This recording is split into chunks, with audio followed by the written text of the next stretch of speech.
ప్రార్థన. మహోన్నతుడవు, నీ ప్రేమ ఎంత మధురమయ్యా, నీ ప్రేమ ఎంత అద్భుతమయ్యా,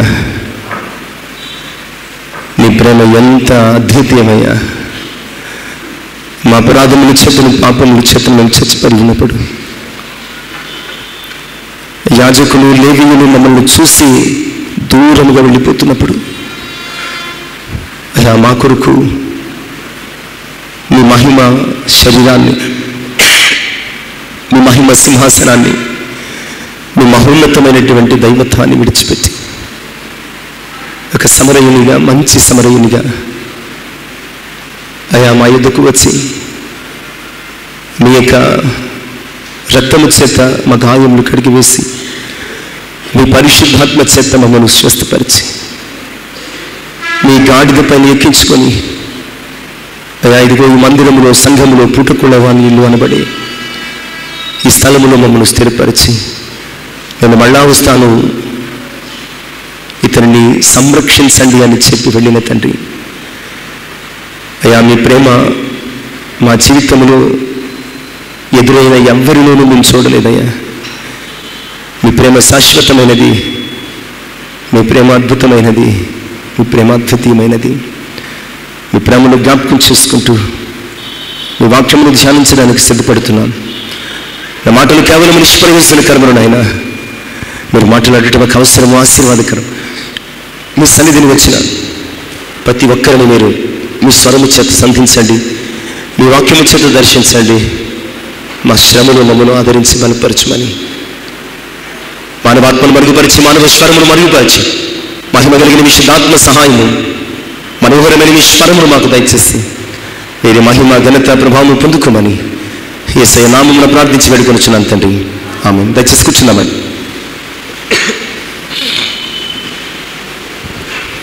దేవునికి మహిమ కలుగునుగాక. దేవుని ప్రేమించి ఆయన పరిశుద్ధ సన్నిధిని ఆశతోనూ ఆసక్తితోనూ చేరవచ్చిన ప్రియ విశ్వాసులందరికీ మన ప్రభువును ప్రియరక్షకుడైన యేసు క్రీస్తు వారి పరిశుద్ధ నామములో శుభాలు తెలియజేస్తున్నాను. ప్రభువునందు ప్రియులారా, దేవుని మహా ఉచితమైన కృపను బట్టి ఈ 2025 సంవత్సరంలో ఏమాత్రము అర్హత లేని, అవకాశం లేనటువంటి మనల్ని ఆయన అద్వితీయమైన కృపా సత్య సంపూర్ణత చేత మనల్ని ప్రవేశపెట్టి ఈ 2వ ఆదివారపు ఆరాధన కొరకు మనల్ని సిద్ధపరుస్తూ ఉన్న మన ప్రభువుని ప్రియరక్షకుడైనటువంటి యేసుక్రీస్తు వారి శుభనామములో మీ అందరికీ కూడా శుభాలు తెలియజేస్తున్నాను. ఏర్పాటు చేయబడినటువంటి వాక్య భాగము సామెతల గ్రంథము 24వ అధ్యాయము మొదటి 10 వచనాలు, యాకోబు పత్రిక 5వ అధ్యాయము 12 నుంచి 20 వచనాల ఈ భాగాన్ని మనము కొద్ది నిమిషాలు మన జీవితానికి ఆశీర్వాదకరంగా ధ్యానము చేసుకోవడానికి సిద్ధపడదాం.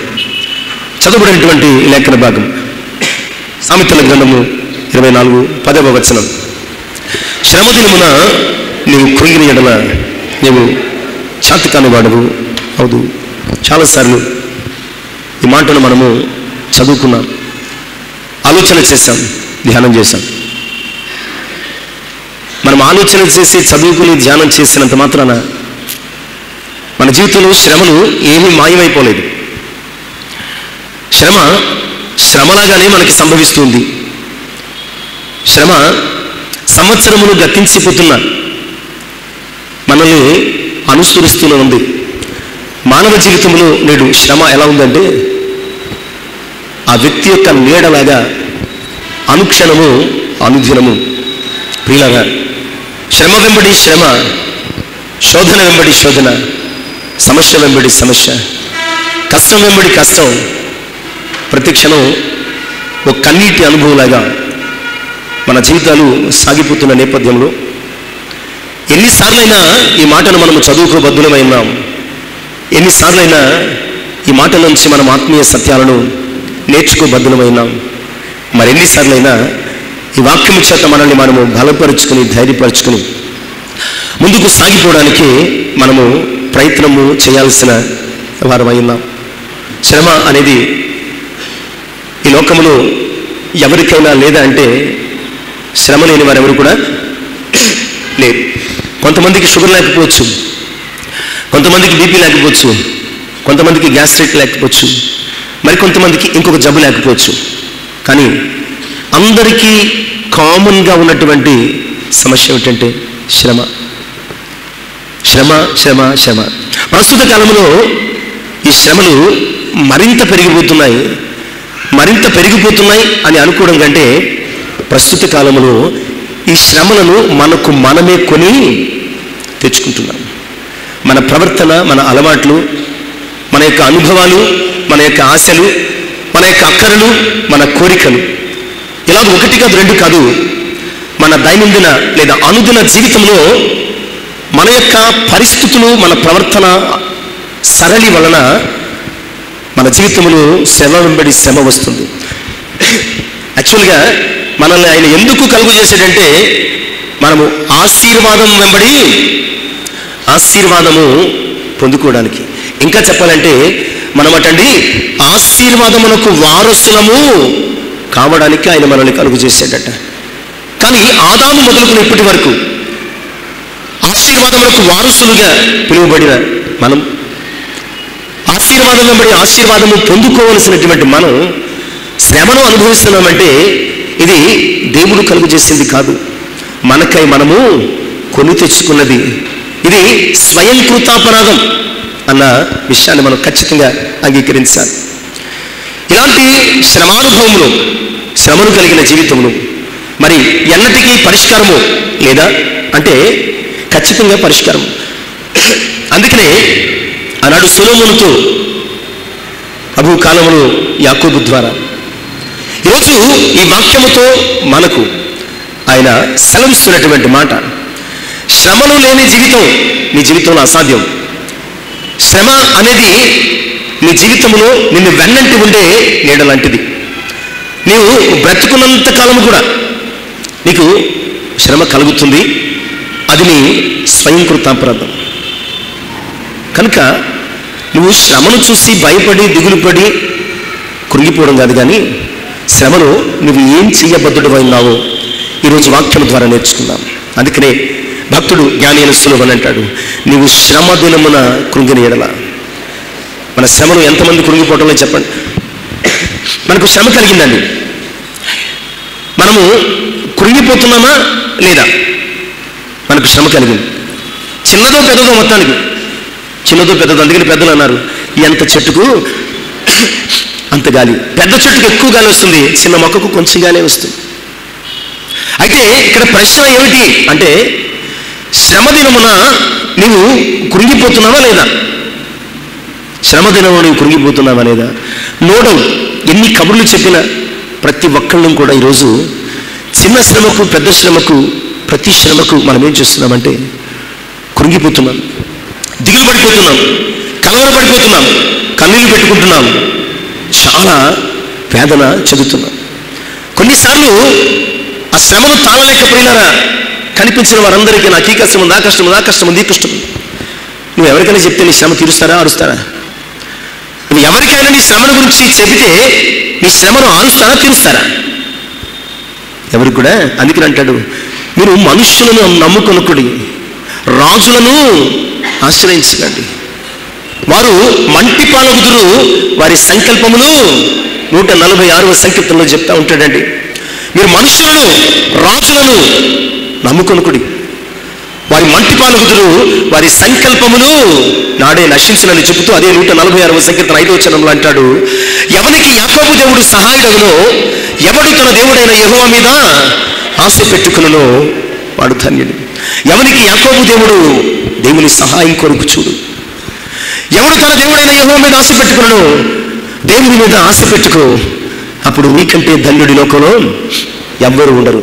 ప్రియులారా, ప్రతి దానికి మనం బాధపడిపోతాం. జ్వరం వస్తే బాధపడిపోతాం, రొంపు వస్తే బాధపడిపోతాం, దగ్గు వస్తే బాధపడిపోతాం, ఏది పడితే అది ప్రతిదానికి కృంగిపోతాం. ప్రతిదానికి ఎలా ఉందంటే మిల్లు విరిగి మీద పడినా ఒకే బాధ, ఒక పూట జ్వరం వచ్చి నీరసం వచ్చినా ఒకే బాధ. అంటే శ్రమ పెద్దదా చిన్నదాని కాదు, ఎప్పుడు శ్రమ వస్తుందో అప్పుడు కృంగిపోదామన్నట్టుగా రెడీగా ఉన్నాం మనం. జ్వరం వస్తే ట్యాబ్లెట్ వేసుకుంటే పోతుంది, 2 రోజులు ఉంటుంది. దగ్గర రొంపు వస్తే 1 నెల పాటు ఉంటుంది. ఆ తర్వాత మనల్ని చూసి అదే విసిగిపోయి వదిలి మళ్ళీ పోతుంది. శ్రమ కూడా అంతే, శ్రమ కూడా అంతే. నీ జీవితంలో జ్వరం వచ్చి ఎలా విడిచిపోతుందో, నీ జీవితంలో కోల్డ్ కాఫ్ వచ్చి ఎలా విడిచిపోతుందో, నీ జీవితంలో ఇంకొక బలహీనత వచ్చి ఎలా విడిచిపోతుందో, అలాగే నీ జీవితంలో శ్రమ వస్తుంది పోతుంది, వస్తుంది పోతుంది. అది నీ జీవితంలో ఒక స్నేహితులను పలకరించిపోతుంది. దాని గురించి నువ్వు కుంగిపోవలసిన, దిగులు పడిపోవలసిన, గుండెలు బాదుకోవలసిన, వేదన చెందాల్సిన అవసరం లేదు. అలా చేస్తే నువ్వు చేతకాని వాడిగా ఉంటావు. నీవు మాత్రమే కాదు చేతకాని వాడవు, నువ్వు కలిగి ఉన్న దేవుణ్ణి కూడా లోకం ఎదుట ఎలా చూపిస్తావో తెలుసా? నువ్వు కలిగి ఉన్న దేవుణ్ణి కూడా లోకానికి ఒక చేతకాని దేవుళ్ళ చూపిస్తావు. మనకి ఈరోజు ఈ వాక్యం చేత మనము ఏం చేయాలి? మరి కుంగిపోకుండా ఏం చేయాలి? సరే, ఈ విషయాలు మాట్లాడుకునే ముందు అసలు శ్రమ ఎందుకు వస్తుంది? శ్రమ ఎందుకు వస్తుంది చెప్పండి.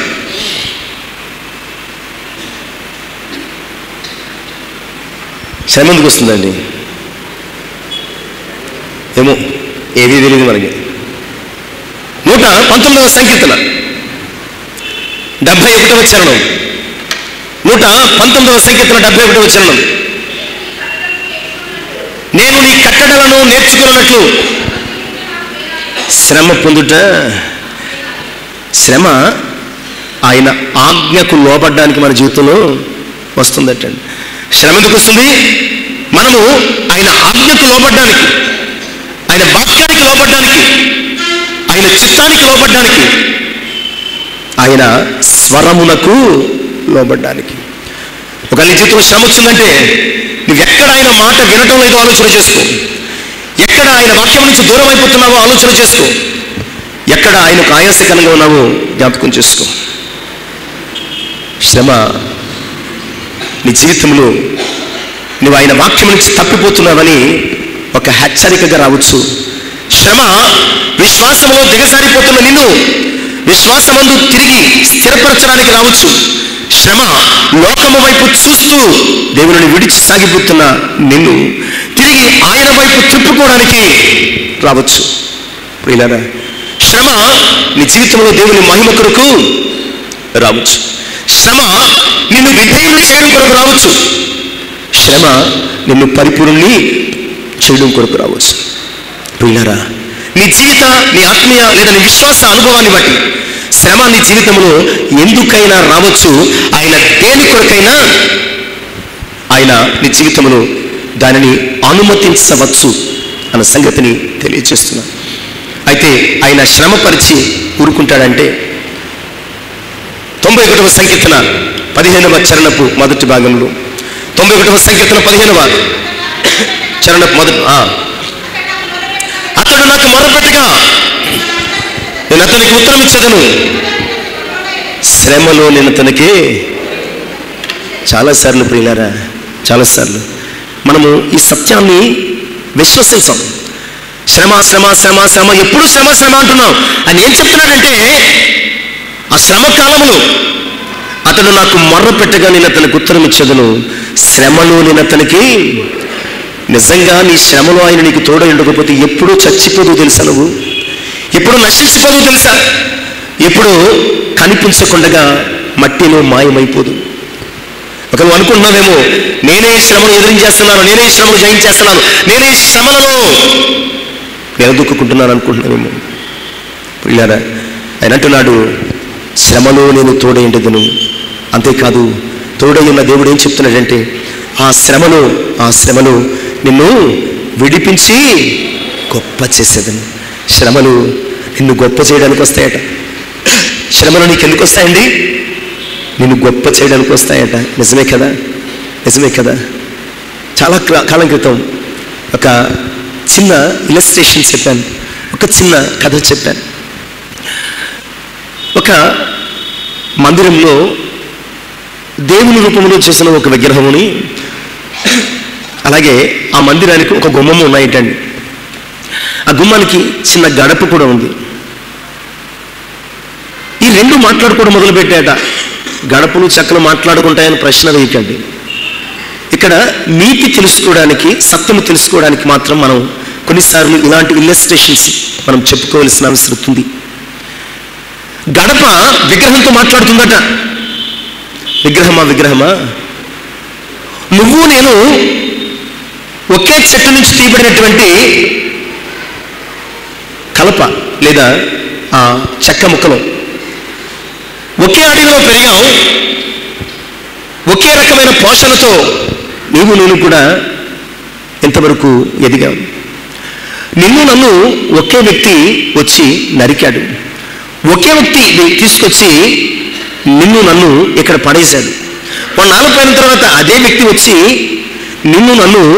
నన్ను గడపగాను, నిన్ను విగ్రహంగాను మలచి నిన్ను అక్కడ పెట్టాడు, నన్ను ఇక్కడ పెట్టాడు. బాగుంది. అయితే నా ప్రశ్న ఏమిటంటే, మనము ఒకటే కదా, ఎందుకు నిన్ను అందరూ మొక్కుతున్నారు, ఎందుకు నన్ను అందరూ తొక్కుతున్నారు అని అడిగిందట. ఎందుకు నిన్ను అందరూ మొక్కుతున్నారు, ఎందుకు నన్ను అందరూ తొక్కుతున్నారు అంటే ఆ విగ్రహం నవ్వి అందట, వడ్రంగి నిన్ను 4 వైపులా చెక్కి గడపగా తయారు చేశాడు. శిల్పి నన్ను తన ఉలితో అణువున ప్రతి క్షణమున నన్ను గాయపరుస్తూ ఉన్నాడు. ఈరోజు ఈ రూపం రావడానికి కొన్ని నెలలు శ్రమించి నాలో ఉన్న ప్రతి అణువును అతడు తొలచడము, చెక్కడము, వీటితో మలచడము చేశాడు. అప్పుడు నాకు చాలా బాధేసింది. నిన్ను మాత్రం కేవలము 4 వైపులు చెక్కి ఇక్కడ పెట్టాడు. నేను చెప్పొచ్చేది ఏమిటంటే, నువ్వు ఎంత శ్రమ పడితే అంత గొప్పగా చేయబడతావు. నువ్వు ఎంత శ్రమ పడితే, ఎంత గాయపరచబడితే, ఎంత నలగొట్టబడితే, ఎంత విరగొట్టబడితే అంత గౌరవము, అంత గొప్ప, అంత మహిమ నీకు ఆపాదించబడుతుంది. కనుక శ్రమ దినమున నువ్వు కృంగిన ఎడల చేత కానివాడు అవుతావు. శ్రమను ఊర్చుకుంటే, పరీక్షను ఊర్చుకుంటే నువ్వు ఆయన రాకలో మహిమ సింహాసనము ఎదుట ఆయన సన్నిధిలో ఉంటావు. కనుక ప్రియులారా, శ్రమను చూసి భయపడద్దు, శ్రమానుభవాన్ని చూసి కృంగిపోవద్దు. నీ శ్రమలో నీ ఒక్కడే కాదు, ఆయన నీతో ఉన్నాడని జ్ఞాపకం చేసుకో. నీ శ్రమలో ఆయన నిన్ను విడిచిపెట్టేవాడు కాదు, నీ శ్రమ నుంచి ఆయన నిన్ను విడిపించేవాడని మర్చిపోవద్దు. విడిపించడం మాత్రమే కాదు, ఆ శ్రమ ద్వారా ఆయన నిన్ను గొప్ప చేయబోతున్నాడు అన్న సంగతిని కూడా నువ్వేమాత్రం కూడా విస్మరించదు. కనుక కీర్తనాకారుడు ఇందాక చదువుకున్నాం, శ్రమ నొంది ఉండుట నాకు మేలాయను. ఎవరైనా చెప్పగలరా? శ్రమ పొందడము నాకు మేలాయను అంటాడు. నిజమే కదా, శ్రమలోనే కదా నీ విశ్వాసం బయటపడేది, శ్రమే కదా నేను దేవుని పైన ఆనుకునేట్టు చేసేది, శ్రమే కదా నిన్ను ప్రకాశమానంగా మలచేది. కనుక శ్రమను నీవు నీ శత్రువులా చూడక, అది నీకు మేలుకరమైనటువంటి స్నేహితుని వలె భావించు. ఆ శ్రమలు నీకు అనేకమైన ఆత్మీయ పాఠాలు నేర్పిస్తాయి. అదే శ్రమను అందనంత ఎత్తుకు గొప్ప చేస్తాయి. అదే శ్రమ నిన్ను ఆయన కౌగిట చేరుస్తుంది. అదే శ్రమ నిన్ను ఆయన వైపునకు నడిపిస్తుంది అన్న సంగతిని దేవుని యొక్క వాక్యం ద్వారా జ్ఞాపకం చేస్తున్నాను. కనుక మళ్ళా చెప్తున్నాను, శ్రమ దినమున నీవు కృంగిన ఎడల చేతకాని వాడు అవుతావు. నిన్ను నన్ను ఆయన చేతకాని వారిగా ఉంచడానికి పిలవలేదు. ఆయన నిన్ను నన్ను భూలోకమును తల్లకిందులు చేయవారిగా పిలుచుకున్నాడు. ఆయన నిన్ను నన్ను అద్భుతములు చేయవారిగా, ఆశ్చర్య కార్యములు చేయవారిగా, ఈ లోకానికి అర్థము కాని వారిగా అద్భుతంగా మలచడానికి పిలుచుకున్నాడు. అలాంటి ఒక అద్భుతంగా పిలువబడినటువంటి మనం శ్రమదినమున కృంగిపోతే అవిశ్వాసికి ఎలాంటి మెసేజ్ ఇస్తావు? అన్యునికి ఏమని చెబుతావు? లోకానికి నువ్వు ఏ సాక్ష్యాన్ని చూపిస్తావు? ప్రియ సంగమా, శ్రమ ఓర్పు పరీక్షను, పరీక్ష శ్రమ ఓర్పును, శ్రమను నీలో ఓర్పును కలుగు చేయాలి. నువ్వు ఓర్చుకుంటూ చేయాల్సిన 2వ పని, 3వ పని, నీలో పరీక్ష కలుగు చేయాలి. ఎందుకు ఈ శ్రమ, ఎందుకు ఈ శ్రమ, ఎందుకు ఈ శ్రమ? నా విధేయతను బట్ట, దేవుని మహిమ కొరక, నా విశ్వాసాన్ని బట్ట, దేవునికి విధేయునిగా మారడం కొరక. ఎందుకు ఈ శ్రమ? శ్రమ ఓర్పు పరీక్ష చివరికి ఏం తీసుకొస్తుందండి? నిరీక్షణ. ఫైనల్గా ఏమంటాడండి? ఈ నిరీక్షణ నిన్ను శ్రమలలో నీవు కలిగి ఉన్న నిరీక్షణ, శ్రమలలో నీవు కలిగి ఉన్నటువంటి విశ్వాసము, శ్రమలలో నీవు ఓర్చుకున్న ఓర్పు లేదా సహనము నిన్ను ఎప్పటికీ సిగ్గుపరచదు. కనుక శ్రమ దినమును నువ్వు కుంగిపోకుండా ఏం చేయాలో ఈరోజు నేర్చుకున్నాం. 5-6 విషయాలు మనకున్న సమయాన్ని బట్టి త్వరగా ఆలోచన చేయడానికి సిద్ధపడదు. మొదటి అంశం దినవృత్తాంతములు 2వ గ్రంథం 20వ అధ్యాయం మొదటి 2 వచనాలు. దినవృత్తాంతములు 2వ గ్రంథం 20వ అధ్యాయం మొదటి 2 వచనాలు.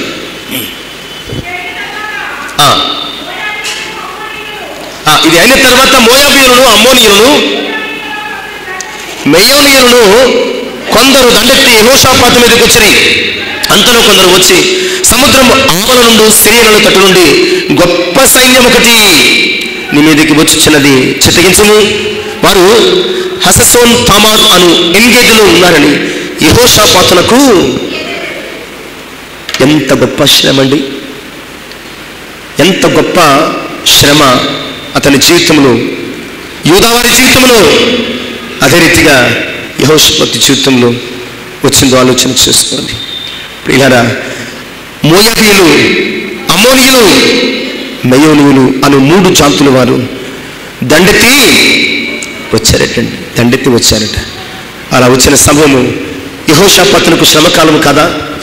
శత్రువు మీద పడిన సందర్భము యూదావారికి శ్రమకాలం కాదా?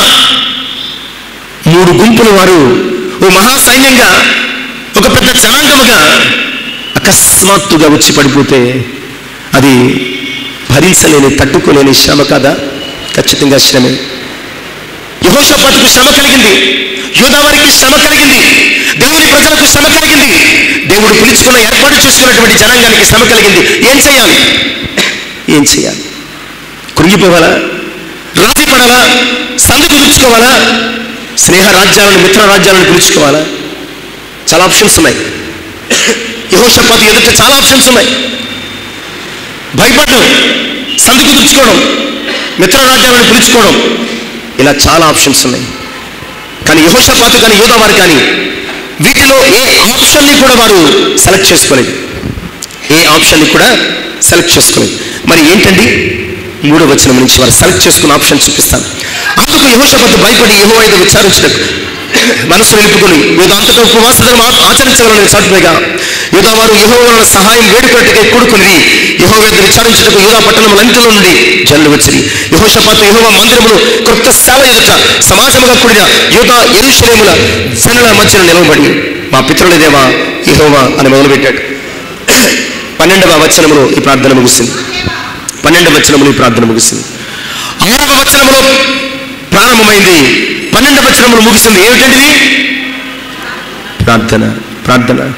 తన మిత్రరాజ్యాలను కలుపుకొని యుద్ధం చేయడం ఒక ఆప్షన్ ఉంది, లేదా వారే తెగబడి శత్రువు మీద పడి యుద్ధం చేయడం ఇంకో ఆప్షన్ ఉంది, లేదా భయపడిపోయి వారి చేతుల్లో చావడం, లేదా లొంగిపోయి శత్రువుతో సంధి కుదుర్చుకోవడం.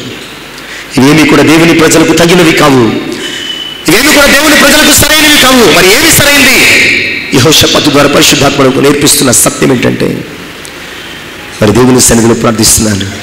ఓ ప్రక్కన యుద్ధ ధ్వనులు వినబడుతున్నాయి, శత్రువులు తెగబడి ఎగబడి మీద పడుతుంటే యెహోషాపాతు యూదావారు దేవుని వైపు తిరిగి 6వ వచనం నుంచి 12వ వచనం వరకు ఎన్ని చరణాలు మరి దేవుని సన్నిధిలో ప్రార్థన చేస్తున్నారు.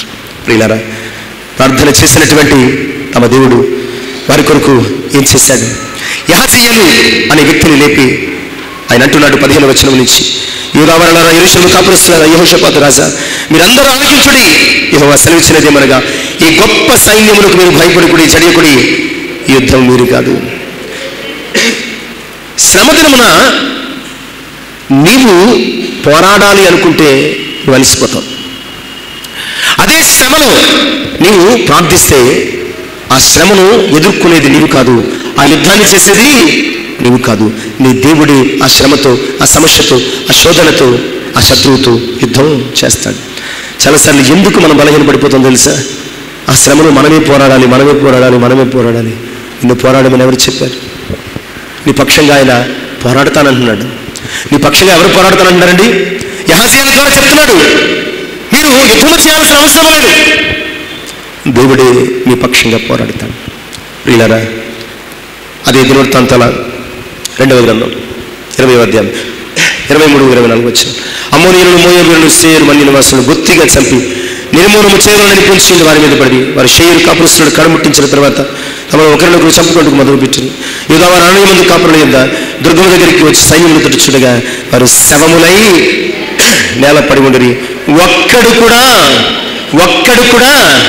తప్పించుకోలేదు. నీ శ్రమతో నువ్వు యుద్ధం చేస్తే అలసిపోతావు, ఓడిపోతావు. నీ శ్రమలో దేవునికి నువ్వు అప్పగించుకుంటే కనుక నీ శ్రమలో ఆయన నీ పక్షంగా పోరాడి నీ శ్రమను అంతం చేస్తాడు. దానికి కారణమైన శత్రువు, వ్యాధో, బాధో, బలహీనతో దానిని ఆయన లేకుండా చేస్తాడు. అందుకని 116వ సంకీర్తన రాసినటువంటి కీర్తనకారుడు 3వ చరణంలో ఈ మాటలు మాట్లాడుతూ ఉంటాడు. మరణ బంధము నన్ను చుట్టుకుని ఎండను, పాతాళపు వేదనలు నన్ను పట్టుకుని ఎండను, శ్రమయు దుఃఖము నాకు కలిగను. 4 వైపుల నుంచి 4 దిక్కుల నుంచి మీదపడిపోయింది. ఒకవైపు మరణ బంధములు, రెండో వైపు పాతాళపు వేదనలు, 3వ వైపు శ్రమ, 4వ వైపు దుఃఖము. 4 వైపుల నుంచి ముట్టడి వేసి ఈ కీర్తనకారుణ్ణి ఆరడి పెడుతున్నప్పుడు మరణ బంధములు నన్ను చుట్టుకుని ఎండను, పాతాళపు వేదనలు నన్ను పట్టుకుని ఎండను, శ్రమయు దుఃఖము నాకు కలిగిన. ఏం చేయాలి? ఏం చేశాడు తెలుసా? అప్పుడు యెహోవా దయచేసి నా ప్రాణమును తప్పింపుమని నేను యెహోవా నామమున ప్రార్థన చేయగా ఏం చేశాడండి? శ్రమదినమున ప్రార్థించాడు. ఇక్కడ జ్ఞాని అయిన సొలొమోను చెప్తున్నాడు, శ్రమదినమున నీవు కృంగిపోయిన ఎడల చేత కానివ్వడవద్దు. మరి ఏం చేయాలండి? పరిశుద్ధాత్ముడు చెప్తున్నాడు. శ్రమదినమున యెహోషాపాతు చేస్తున్న పని ప్రార్థిస్తున్నాడు. శ్రమదినమున ఈ కీర్తనకారుడు 116వ సంకీర్తన రాసిన కీర్తనకారుడు చేస్తున్న పని ప్రార్థించాడు. అంతెందుకు, మన ప్రభువు రక్షకుడు ఏం చేశాడో తెలుసా? మన ప్రభువును రక్షకుడైనటువంటి యేసుక్రీస్తు ప్రభువారు మత్తయి సువార్త 26వ అధ్యాయం 38-39 నా ప్రాణము మరణ మగునంతగా కృంగిపోతుంది అని ప్రార్థన చేస్తున్నాడు. ప్రభు కూడా ఏం చేశాడండి? సిలువ శ్రమ కొరకు ప్రార్థన చేశాడు. ప్రార్థన ద్వారా సిలువకు సిద్ధపడ్డాడు. ప్రార్థన ద్వారా సిలువ శ్రమను ఎదుర్కొన్నాడు. ప్రార్థన ద్వారా మరణ శ్రమలను జయించి వేశాడు. ఈరోజు నువ్వేం చేస్తున్నావు? శ్రమ అంటూ వీళ్ళ దగ్గరికి సలహాలు తీసుకుంటూ సహాయం కోరుకుంటూ పరుగులు పెడుతున్నావా? కృంగిపోతున్నావా? నువ్వు శ్రమదినమున ఎక్కడికి వెళ్ళాల్సిన కృంగిపోవలసిన అవసరం అంతకంటే లేదు. యెహోషాపాతు ఎక్కడికి వెళ్ళలేదు. ఈ 116వ సంకీర్తన రాసిన కీర్తనకారుడు కూడా ఎక్కడికి వెళ్ళలేదు. ప్రభువు కూడా నీకు ఎక్కడికి వెళ్ళమని చెప్పలేదు. వాక్యము శ్రమదినమున నువ్వు కృంగిపోకుండా ప్రార్థించు అనే సంగతిని చాలా స్పష్టంగా జ్ఞాపకం చేస్తున్నాడు. అందుకని యాకోబు 5:13 మొదటి భాగంలో అంటాడు, మనం చదువుకున్న 2వ భాగం, మీలో ఎవరికైనా శ్రమ సంభవించినా వాడు ఏం చేయాలంటండి? ప్రార్థన చేయి. జస్ట్ ప్రే. నీ శ్రమలో విడిపించగలిగిన దేవునికి, నీ శ్రమను జయించగలిగిన నీ దేవునికి, నీ శ్రమానుభవంలో నిన్ను మహిమ పరచగలిగిన నీ దేవునికి ప్రార్థన చేయి. ఆయన నీ శ్రమలో నుంచి నిన్ను విడిపిస్తాడు, నిన్ను గొప్ప చేస్తాడు. రెండో విషయం చూద్దాం. సమూయేలు మొదటి గ్రంథం 30వ అధ్యాయం 3-4 వచనాలు.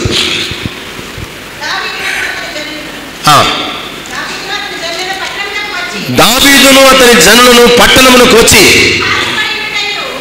అది కాల్చబడి ఉండుటయు తమ భార్యలను కుమార్తెలను చెరలోనికి కొనిపోబడి ఉండుటయు చూసి ఇక ఏడ్చుటకు శక్తి లేకపోవునంత బిగ్గరగా ఏడ్చిరి.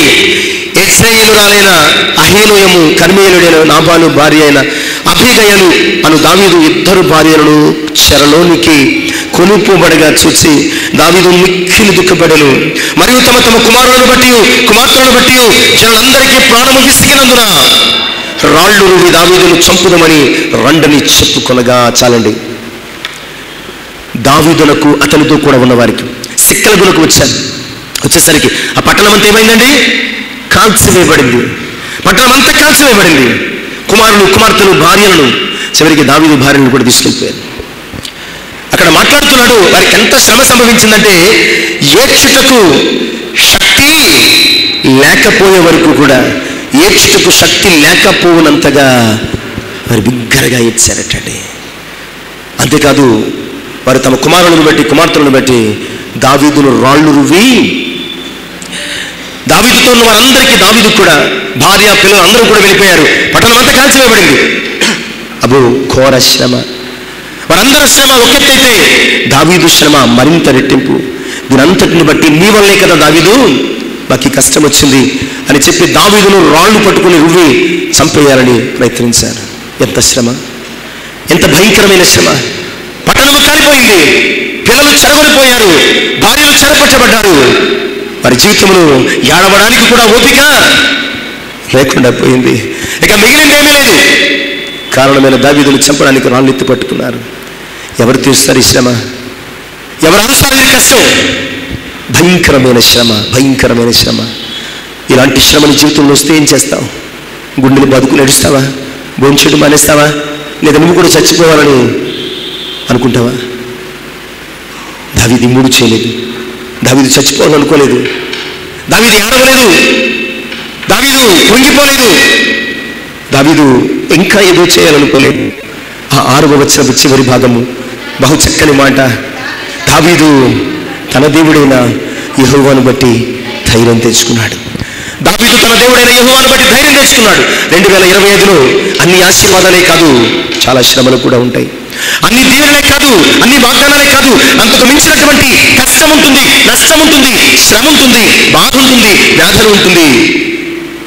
కొన్నిసార్లు మరణపు అంశులను కూడా వెళ్ళిపోయే ప్రమాదం ఉంటుంది. శ్రమ దినమున నువ్వేం చేస్తావు? ఆ శ్రమ కాలంలో వారు కారణమైన దావీదును చంపాలని చూశారు.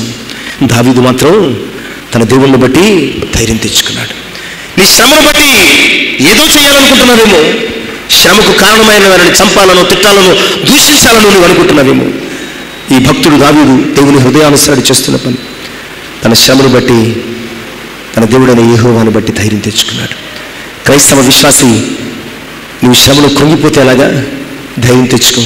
ఎందుకంటే ఆయన నీకు పిరికితనం కలిగిన ఆత్మనియలేదు, శక్తియు, ప్రేమయు, ఇంద్రియ నిగ్రహము కలిగిన ఆత్మని ఇచ్చాడు. కనుక నీ శ్రమలో ధైర్యం తెచ్చుకో. నీ దేవుడు నీకు తోడై ఉన్నాడనేటువంటి గొప్ప ఆ ఆదరణ నువ్వు పొందుకోవలసినటువంటి అవసరం ఉన్నది. నీవు ధైర్యంగా ఉంటే శ్రమను చాలా సులువుగా ఎదురుస్తావు. ఎందుకంటే ప్రభు చెప్తున్నాడు, మత్తయి 9:12 చెప్తున్నట్టు మాట, మీకు లోకములో శ్రమ కలుగును. మీకు లోకములో ఏం కలుగుతున్నట్టండి? శ్రమ కలుగుతుంది. ఆయన మీకు లోకములో ఆశీర్వాదం కలుగుతుంది, మీకు లోకంలో దీవెన కలుగుతుంది, మీకు లోకంలో ఏదో కలుగుతుందని చెప్పడం లేదు. ఇక్కడ ఒక పక్షవాయు రోగి కనబడుతున్నాడండి. పక్షవాయు రోగి కనబడుతున్నాడు. అతన్ని 4 మోసుకొచ్చారు, మంచంతో దింపారు. ఆ రోగిని చూసిన వెంటనే తన రోగాన్ని బట్టి అతడు చాలా కాలంగా భయపడిపోతున్నాడు, పిరికితనంతో ఉన్నాడు, కృంగిపోతున్నాడు. వెంటనే రోగిని చూసి ప్రభు ఏం చెప్తాడు తెలుసా? నా కుమారుడా, ధైర్యంగా ఉండు. డాక్టర్లు చేయాల్సిన పని కూడా ఏంటో తెలుసా? డాక్టర్లు చేయాల్సిన పని ఏంటండి? ఓ జబ్బుతో, రోగంతో పేషెంట్ వెళ్ళినప్పుడు, నిజమే చాలా క్రిటికల్ అయినప్పటికీ డాక్టర్ ఫస్ట్ చెప్పాల్సిన పని ఏంటి? ఏం టెన్షన్ పడుకు, ధైర్యంగా ఉండు, ట్రీట్మెంట్ చేద్దాం. కానీ ఇప్పుడు ఎలా ఉంది? ఓ నార్మల్ ఫీవర్తో వెళ్ళామనుకోండి, ఓ 1800 రూపాయలు టెస్టులు రాసేస్తున్నారు. అందులో డెంగ్యూ, లేకపోతే మలేరియా, లేకపోతే టైఫాయిడ్, లేకపోతే రకరకాల అన్ని జబ్బులు. అసలు ఉన్న జబ్బు కంటే ఇన్ని టెస్టులు చేస్తారంటే ఏదో జబ్బు ఉందని మనం ముందే భయపడిపోతున్నాం. ప్రియులారా, ఆ పక్షవాయు రోగిని చూసి, నా కుమారుడా ధైర్యంగా ఉండు, నిజమే, శ్రమ దినములో నీవు కృంగిపోతే చేతకాని వాడిగా అయిపోతావు. శ్రమ దినములో నీవు ధైర్యంగా ఉండగలిగితే శ్రమను నీవు జయించగలుగుతావు. కనుక ఈరోజు నీకు శ్రమ ఉంది లేదని చెప్పడానికి ఎవ్వరు కూడా సాహసించరు. చిన్నవారికి చిన్నది, పెద్దవారికి పెద్దది, మొత్తానికి బతుకున్న ప్రతి మనిషికి ఏదో ఒక రూపంలో, ఏదో ఒక విధముగా, ఏదో ఒక శ్రమ ఉన్నది. అయితే శ్రమ దినమున నీవు కృంగి చెత్తగానే పడిపోతావు. వాక్యం చెప్తుంది, శ్రమను జయించగలిగి ప్రభు వైపు తిరిగి ప్రార్థించు. శ్రమలో నీ ప్రభువును బట్టి, నీ దేవుణ్ణి బట్టి నీవు ధైర్యం తెచ్చుకో. ఇక మూడవ అంశం చూద్దాం.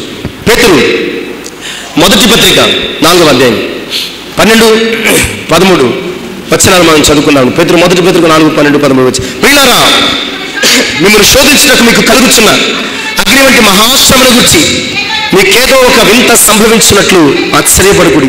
క్రీస్తు మహిమ బయలుపరచబడినప్పుడు మీరు మహానందముతో సంతోషించే నిమిత్తము క్రీస్తు శ్రమలలో మీరు పాలువారైనంతగా. ఎంత విచిత్రం అండి. శ్రమ దినమున నువ్వు కృంగిపోద్దు, ఏం చేయాలి? శ్రమ దినమున నువ్వు కృంగిపోద్దు, ఏం చేయాలి? ఏం చేయాలండి? అంత ట్రాన్స్పరెంట్గా, అంత క్లియర్గా, అంత క్లియర్ కట్గా అక్కడ వచనం కనపడుతుంది. ఏం చేయాలంటే తలముఖాలు వేసుకుని వీళ్ళరా. అందుకనే మనము శ్రమలను జయించలేకపోతున్నాం. మనకి క్లారిటీ లేదు. నీ విశ్వాసం పట్ల, నీ భక్తి పట్ల, దేవుని వాక్యం పట్ల, అసలు దేవుని పట్ల నీకు క్లారిటీ లేదు. దేవుని పట్ల, ఆయన వాగ్దానం పట్ల నీకు క్లారిటీ లేదు. ఎప్పుడు చూసినా ఒక క్వశ్చన్ మార్క్ ముఖం వేసుకుని శ్రమలను కృంగిపోవడం, ఏడవడం, గుండెలు బాదుకోవడం, వాళ్ళకి వీళ్ళకి చెప్పుకోవడం తప్ప అసలు నీ దేవుడు ఎలాంటి నీకు క్లారిటీ లేదు. నీ విశ్వాసము ఏ స్థాయిలో ఉందో క్లారిటీ లేదు.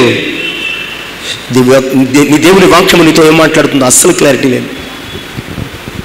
ఇక్కడ ఏం చెప్తున్నాడంటే, వీళ్ళరా, మిమ్మల్ని శోధించుటకు మీకు కలుగుతున్న అగ్ని వంటి మహాశ్రమలు, మామూలు శ్రమలు కాదంటే, అగ్ని వంటి మహాశ్రమలు మీకు కలిగినప్పుడు మీకేదో ఒక వింత సంభవిస్తుంది అని మీరు ఆశ్చర్యపడకండి. క్రీస్తు మహిమ బయలుపరచబడినప్పుడు మీరు మహానందముతో సంతోషించే నిమిత్తము క్రీస్తు శ్రమలను మీరు పాలివారైనంతగా. శ్రమ కలిగినప్పుడు నా ప్రభువు వల్లే నేను శ్రమ పడుతున్నందుకు వందనాలయ్యా అని సంతోషించాలటండి.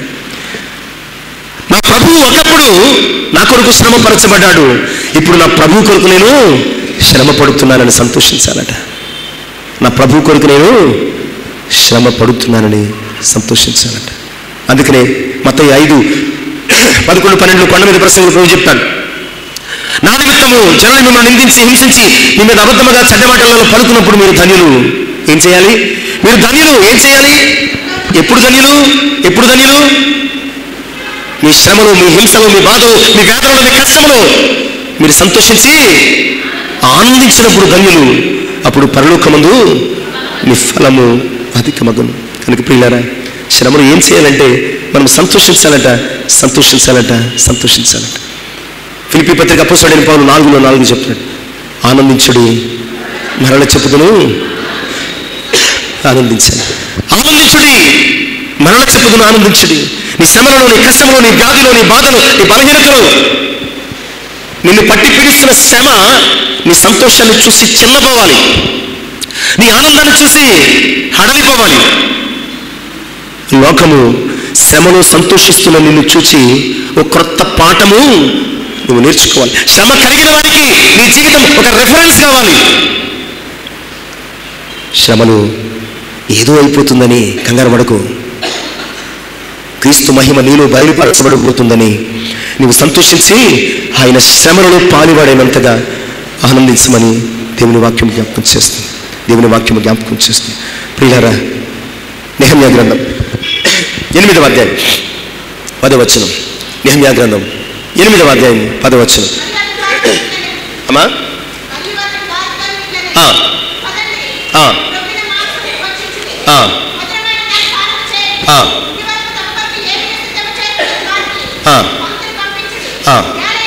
ఏలయనగా మీరు దుఃఖపడకుడి, యెహోవా యందు ఆనందించుట వలన. మీరు దుఃఖపడద్దు.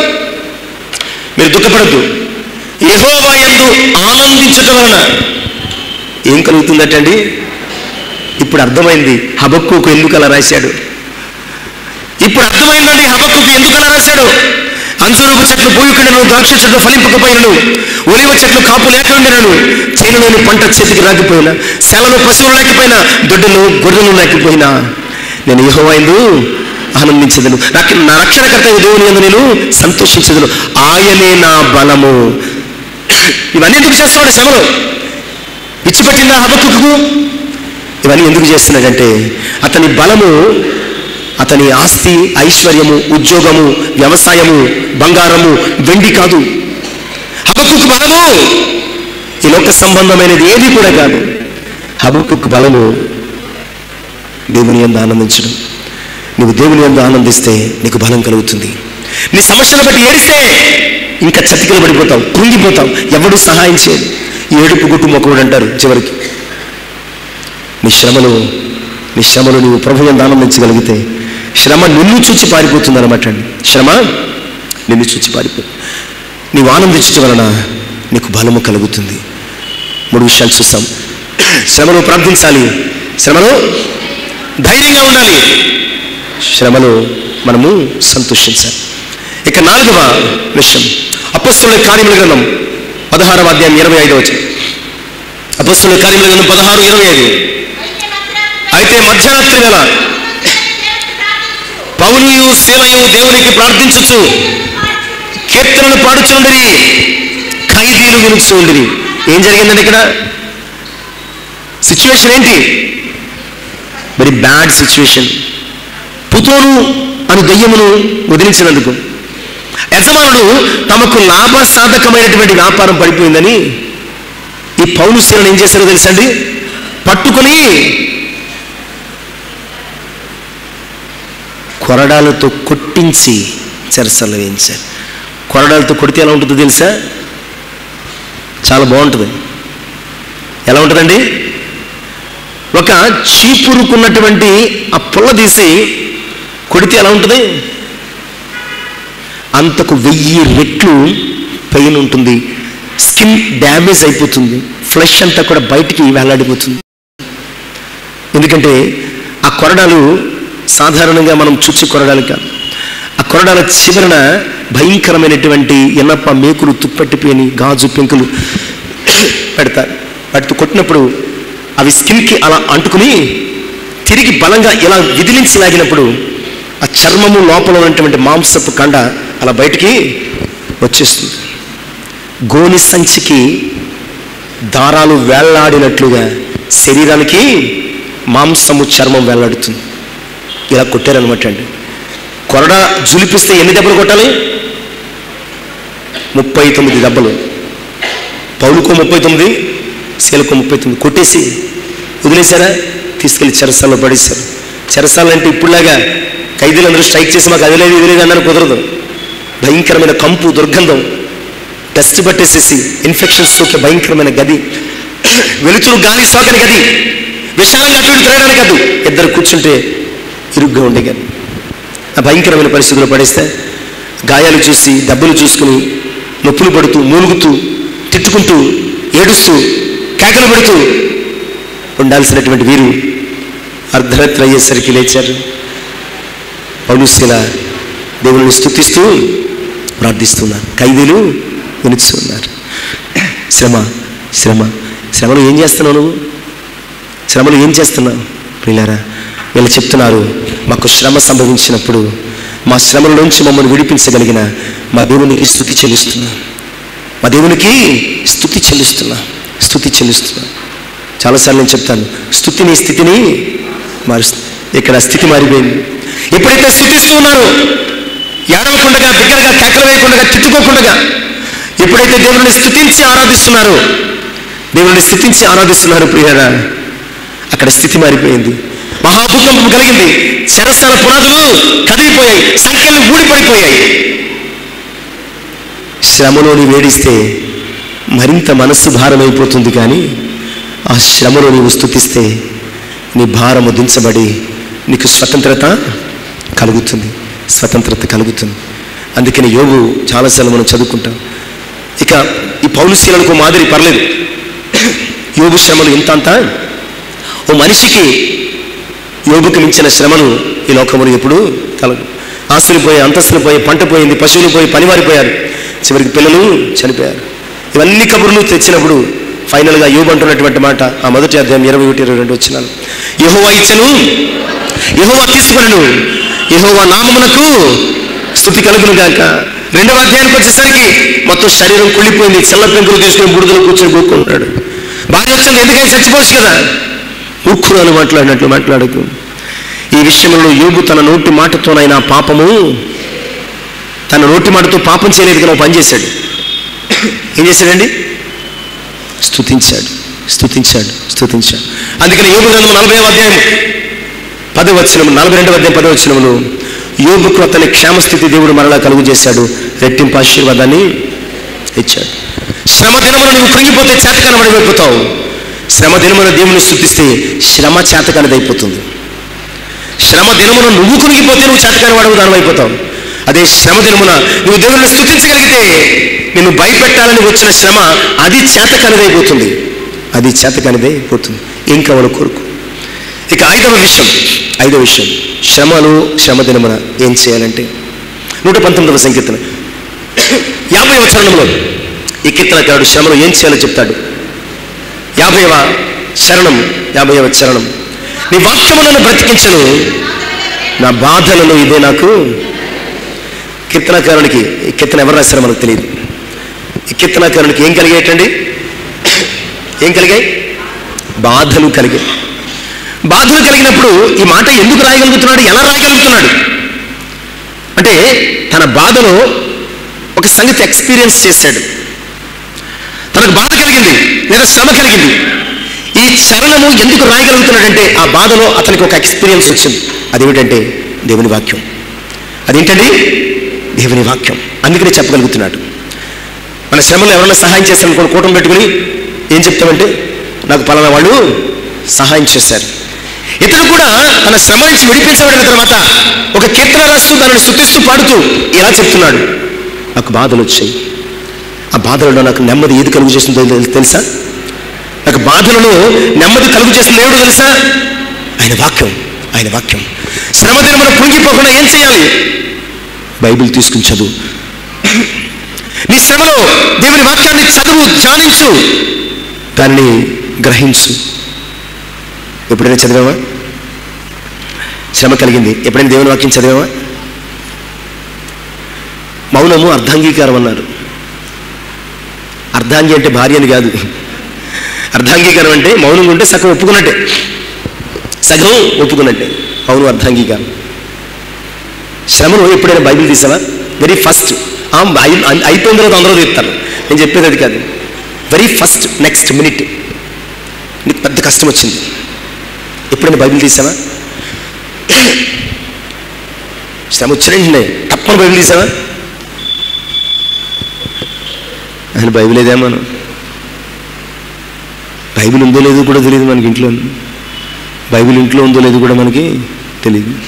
దాని గురించి పక్కన పెడతా, ఇది ఆ సమయం కాదు. కానీ కీర్తనకారుడు తనకు బాధ కలిగింది, తనకు వేదన కలిగింది, తనకు కష్టం కలిగింది. ఎవరు లేరు చెప్పుకోవడానికి, ఎవరు లేరు తీర్చడానికి, ఎవరు లేరు సహాయం చేయడానికి. అతనికి ఉన్నది ఒకటే ఆధారం, ఆశ్రయం. బైబిల్ తెరిచాడు. అందులో ఉన్న వాక్యం కీర్తనకారునితో మాట్లాడడం మొదలుపెట్టింది. ఎప్పుడైతే వాక్యం మాట్లాడడం మొదలుపెట్టిందో ఇతని గుండెలో ఉన్నటువంటి భారం దిగిపోవడం మొదలుపెట్టింది. కాసేపటికి మొత్తం బాధంతా ఎగిరిపోయింది, ఆదరణ కలిగింది. మొత్తం బాధంతా ఎగిరిపోయింది, ఆదరణ కలిగింది. అప్పుడు రాస్తున్నాడు కీర్తన, నీ వాక్యము నన్ను బ్రతికించింది, లేకపోతే నాకు కలిగిన బాధలో నేను చచ్చిపోదామనుకున్నాను. నీ వాక్యం నన్ను బ్రతికించింది, లేకపోతే నాకు కలిగిన వ్యాధిలో నేను చచ్చిపోదామనుకున్నాను. నీ వాక్యం నన్ను బ్రతికించింది, లేకపోతే నాకు కలిగిన శోధనలో నేను చచ్చిపోదామనుకున్నాను. రాస్తున్నాడు, నా బాధలలో నీ వాక్యం నన్ను బ్రతికించిందయ్యా, అదే కదా నాకు నెమ్మదిని ఇచ్చింది, అదే కదా నాకు నెమ్మదిని ఇచ్చింది. శ్రమ దినమున కృంగిపోతే చేతకాని వాడు అవుతావు. నీ పక్షంగా నిలిచి ఆయన వాక్యము తీస్తే, పరిశుద్ధ గ్రంథం తెరిస్తే నీ శ్రమకు తగ్గట్టుగా ఆయన మాట్లాడతాడు. చాలామంది ప్రియులు చెప్తూ ఉంటారండి, చాలా బాధతో వచ్చానండి, నేను చాలా వేదనతో వచ్చానండి, కూర్చున్నాను. చాలామంది ఇప్పటికి చాలామంది చెప్తూ ఉంటారు, సంఖ్యకు మించి. నేను చాలా వేదనతో వచ్చానండి, నాకు చాలా కష్టం ఉందండి, నేను చాలా సమస్యతో వచ్చానండి. కూర్చున్నానండి. ఆ రోజు దేవుడు నాతో మాట్లాడాడు. నాకు తెలియదు, నాకే కదా, ఏ దైవజనుడికి అది తెలియదు. అసలు అలాంటి ఒక వ్యక్తి ఇక్కడ ఉన్నారని నాకు తెలియదు. అలాంటి మాట నేను మాట్లాడాలని కూడా నేను అనుకోను. కానీ కేవలము ఆ వ్యక్తి కొరకు శ్రమలో, బాధలో, కష్టంలో, కన్నీటిలో కృంగిపోయి చివరిసారిగా దేవుని మందిరానికి వెళ్ళిపోదాం, ఏం జరిగితే చూసుకుందాం అని వచ్చి కూర్చున్న వారితో ఎన్నోసార్లు దేవుడు మాట్లాడాడు, ఎన్నోసార్లు దేవుడు దర్శించాడు, ఎన్నోసార్లు ఆయన తన వాక్కును పంపి ధైర్యం ఇచ్చాడు. శ్రమ దినమును కృంగిన ఎడల చేత కాని వాడు అయిపోతావు. ఏం చేయాలండి? దేవుని వాక్యం ధ్యానించు, దేవుని వాక్యం విను, నీ వాక్యములను బ్రతికించు, నా బాధలు అదే నాకు నెమ్మదినిచ్చు. చివరి అంశానికి వెళ్ళిపోదాం. దానియేలు గ్రంథం 3వ అధ్యాయం 15 నుంచి 18 వచనాలు. 15 నుంచి 18 చదవవసరం లేదండి, చాలా సమయం అయిపోయింది. దానియేలు 3వ అధ్యాయం 15 నుంచి 18 వచనాలు. ఇక్కడ ఒక గొప్ప శ్రమ కలిగింది. ఈ శ్రమ ఇలాంటి శ్రమ కాదు. షద్రక్, మెషక్, అబేద్నెగో అనేవారు బబులోను దేశంలో ఉన్నారు. ఆనాటి రాజు నెబుకద్నెజరు. ఆ రాజుకు ఒక ఆలోచన వచ్చింది. దూరాయను మైదానంలో ఓ పెద్ద విగ్రహాన్ని నుంచోబెట్టి ఇక్కడి నుంచి 30 దినముల వరకు దేశంలో ఉన్న ప్రతి ఒక్కళ్ళు కూడా ఆ విగ్రహాల దగ్గరికి వెళ్ళి నమస్కరించి రావాలి. అందరూ వెళ్ళారు. షద్రక్, మెషక్, అబేద్నెగో వెళ్ళలేదు. ఆ విషయం తెలిసి తప్పించి ఎందుకు వెళ్ళలేదు? ఆ దేవుడికి తప్ప మేము ఎవరికి నమస్కరించాం. మీ దేవుడు నా చేతుల నుంచి మిమ్మల్ని రక్షింపగలుగుతాడు అనుకుంటున్నారా? ఇదిగో మీరు నా ఆజ్ఞను పాటించలేదు కనుక మీ కొరకు మండుచున్న అగ్నిగుండం ఉంది. షద్రక్, మెషక్, అబేద్నెగో జీవితంలో మండుచున్న అగ్నిగుండము మహాశ్రమగా. ఇందా చదువుకున్న పేతురు 1 పత్రిక 4వ అధ్యాయం 12-13 వచనాలు.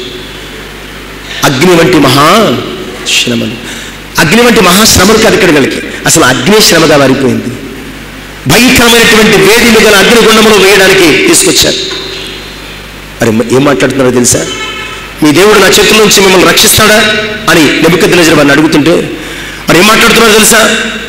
రాజమైన నెబుకద్నెజరు, నీకు సమాధానం చెప్పాలన్న చింత మాకు లేదు.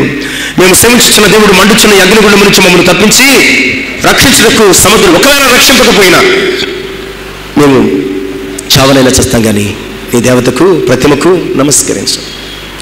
రాజు కోపం వచ్చి అగ్నిగుండము 7 అంతలు చేయమని చెప్పాడు. అందులో పాడేశాడు. ప్రియులారా, షద్రక్, మెషక్, అబేద్నెగోకు అగ్ని శ్రమగా సంభవించినప్పుడు వారు ఏం చేశారు?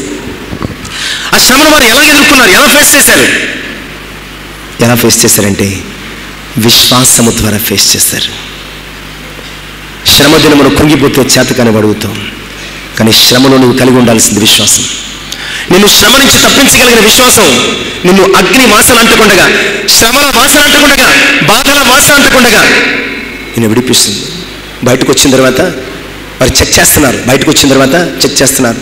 వారి తల నుంచి అరికాల వరకు చెక్ చేస్తున్నారు. అగ్ని వాసన లేదు, వస్త్రాలు తగలలేదు, వెంట్రుకలు కాలిపోలేదు. అసలు ఎలా వేసారు? అంతే ఫ్రెష్గా బయటకు వచ్చారు. ఎలా సాధ్యం? శ్రమ దినమును కృంగిపోతూ నువ్వు కాలిపోతావు శ్రమలో. అదే శ్రమలో విశ్వాసముతో నువ్వు పోరాడితే విజయం వస్తుంది. ఎందుకంటే శ్రమే కాదు, లోకాన్ని జయించిన విజయము మీ విశ్వాసం. కనుక ప్రియ సంగమా, శ్రమలు లేవని ఎవరూ చెప్పొద్దు. నీకు, నాకు, అందరికీ శ్రమలు ఉన్నాయి. చివరికి ప్రభువు కూడా మన కొరకు శ్రమ పరచబడ్డాడు. అలాగే శ్రమలలో నువ్వు కృంగిపోవద్దు. మరి ఏం చేయాలంటే శ్రమలలో ప్రార్థించు, శ్రమలలో ప్రార్థించు. రెండవదిగా శ్రమలలో ధైర్యంగా ఉండు. మూడవదిగా శ్రమలలో సంతోషించు. నాలుగవదిగా శ్రమలలో స్తుతించు. ఐదవదిగా శ్రమలలో వాక్యం మీద ఆధారపడు. ఆరవదిగా శ్రమలలో విశ్వాసాన్ని కలిగి ఉండు. విశ్వాసాన్ని కలిగి ఉండు. నీవు అత్యంత సులువుగా, సునాయాసంగా విజయాన్ని పొందుకుంటావు. ఎందుకంటే నమ్ముట నీ వలననైతే శ్రమ లెక్కేం కాదు. కనుక 2025వ సంవత్సరంలో ఇప్పటికే మన ప్రయాణములో అనేక శ్రమలు చుట్టుముట్టుకుని మనల్ని ఇబ్బంది పెడుతున్నాయి. వ్యాధి కావచ్చు, బాధ కావచ్చు, బలహీనత కావచ్చు, అనారోగ్యం కావచ్చు, మరణపు శయ్య కావచ్చు, మరి ఏదైనా కావచ్చు. ప్రియులారా, ఇప్పటికే శ్రమను నేను వెంటాడుతున్నప్పుడు, ఏం చేయాలో తెలియనటువంటి స్థితిలో కృంగిపోతున్నప్పుడు నీ శ్రమలో ఏం చేయాలో పరిశుద్ధాత్మ నీతో మాట్లాడాడు. కనుక ప్రార్థించి ధైర్యంగా నిలబడి స్తుతించి వాక్యం మీద ఆధారపడి ఆయన మీద విశ్వాసముతో నీవు శ్రమను ఎదుర్కోగలిగితే విజయం నీ సొంతమవుతుంది. ప్రభువుని పక్షంగా పోరాడతాడు, ఆయన నీకు నెమ్మదినిస్తాడు. అలాంటి అనుభవం పరిశుద్ధాత్మ మనకు కలుగు చేయను గాక. ఆమె తల నుంచి ప్రార్థన చేసుకున్నాం. పరిశుద్ధమందరం ఎంతవరకు మాతో మాట్లాడు. నిజమేనైనా చిన్నవారి మొదలుకొని పెద్దవారి వరకు శ్రమ శ్రమ శ్రమ శ్రమ శ్రమ శ్రమల కొలువులో కాల్చబడుతూ మీ రాక కొరకు సిద్ధపరచబడుతున్నటువంటి విశ్వాసులుగా మరి కుమారు శ్రమలో కృంగిపోకుండా అయా మేము ప్రార్థించాలని, అయా మేము ధైర్యంగా ఉండాలని, అయా మేము మీ నామమును స్తుతించాలని, వాక్యం మీద ఆధారపడాలని, అయా ఇదిగో ప్రభా విశ్వాసముతో ఎదురు చూడాలని మాతో మాట్లాడారు కదా నాయనా. మా శ్రమలో కృంగిపోకుండా మీ కృపను బట్టి ధైర్యం తెచ్చుకుని, మీ వాక్యాన్ని బట్టి ధైర్యం తెచ్చుకుని, మీ అందరి విశ్వాసంతో ధైర్యం తెచ్చుకుని అయా ఈ లోక యాత్రలో మీ రాక కొరకు సాగిపోవడానికి కావలసిన అయా ఓర్పును, సహనమును, నిరీక్షణను కలిగజేయమని నిన్న వాక్యం మా హృదయంలో ఫలింపచేసి అయా శ్రమలను ఎదుర్కొన్నట్టుకు మమ్మల్ని ఆయుత్తపరచమని యేసునామమున ప్రార్థించి వేడుకొని వచ్చినాను తండ్రి. ఆమేన్. దేవునికి మహిమ కలుగును గాక. దేవుని దీవించి ఆశీర్వదించును గాక. ఆమేన్.